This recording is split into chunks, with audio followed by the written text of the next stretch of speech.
ఒక ప్రజా ప్రతినిధిగా సభా గౌరవాన్ని కాపాడకుండా, సభలో లేనటువంటి వ్యక్తి మీద ఎవడు అని వ్యాఖ్యలు చేసినటువంటి బాలకృష్ణ గారు, మరి బాలకృష్ణ గారు ఇటువంటి వ్యాఖ్యలు చిరంజీవి గారి మీద చేసినప్పుడు, సభలో ఉన్నటువంటి ఏ ఒక్కరు కూడా అది జనసేన పార్టీ ఎమ్మెల్యేలు కానీ, తెలుగుదేశం పార్టీ ఎమ్మెల్యేలు కానీ, ఎవరు కూడా ఇటువంటి వ్యాఖ్యలు అభ్యంతరకరం.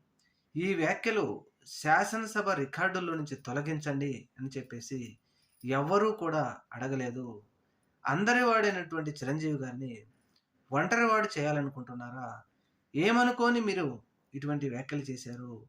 చంద్రబాబు నాయుడు గారు గాని, పవన్ కళ్యాణ్ గారు గాని, జనసేన పార్టీ ఎమ్మెల్యేలు గాని ఎవరు కూడా ఈ రికార్డుల్లో నుంచి మాటలను తొలగించలేని అడగలేదు. అలాగే వేరే వారు ఎవరైనా సరే ఇటువంటి వ్యాఖ్యలు చేసుంటే చూస్తూ ఉంటారా?